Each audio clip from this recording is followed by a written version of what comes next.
If you've watched any San Antonio Spurs games this season, I know what you've probably thought at least a few times. Wow, that looks just like Dennis Rodman out there on the court during his Spurs days. The colored hair, the same jersey number, a similar physical frame, and yes, even now a one-handed free throw, which Rodman showcased a time or two with San Antonio. While it's not garnering much attention because the Spurs are a rebuilding team, Jeremy Sochan is the ultimate glue guy who makes his biggest impact outside the box score. It all starts with his hustle. A few times already, he dove on the floor for loose balls. He has absolutely terrific anticipation, which helps him deflect a lot of passes.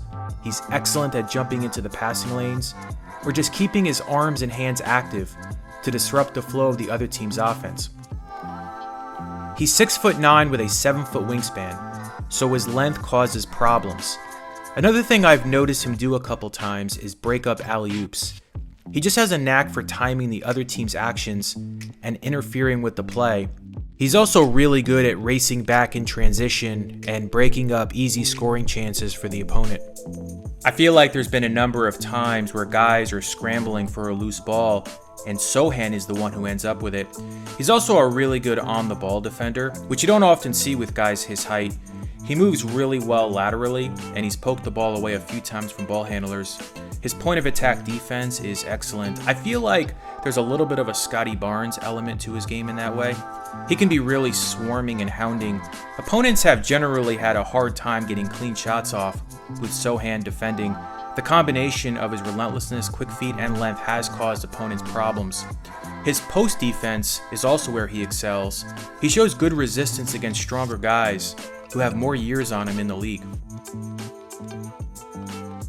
All of those characteristics mentioned were things that Rodman excelled at, so you can see why some have compared Sochan to him, not just because of the jersey number and hairstyle.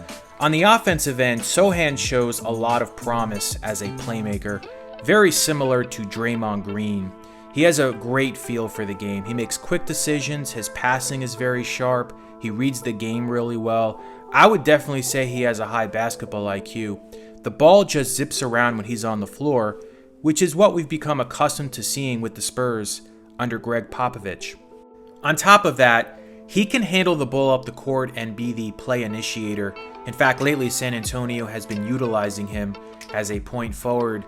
I notice a lot of times he's directing others as he brings the ball up. He's an orchestrator who sees defensive coverage as well and guides his teammates on where to run to. He's always moving. This one play really accentuates that against Portland. He really has great awareness of spacing.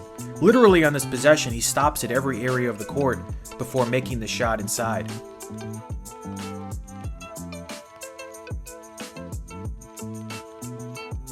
So far, 30 of his 58 assists have come when he's brought the ball up the court, according to Second Spectrum tracking data. While he doesn't yet have great range, as he's only shooting 20% from three-point range on 53 attempts, he does have a pretty smooth pull-up mid-range shot.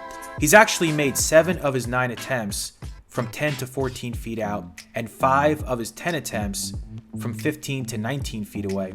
His free throw shooting, however, has been very poor, just 50% on 38 attempts.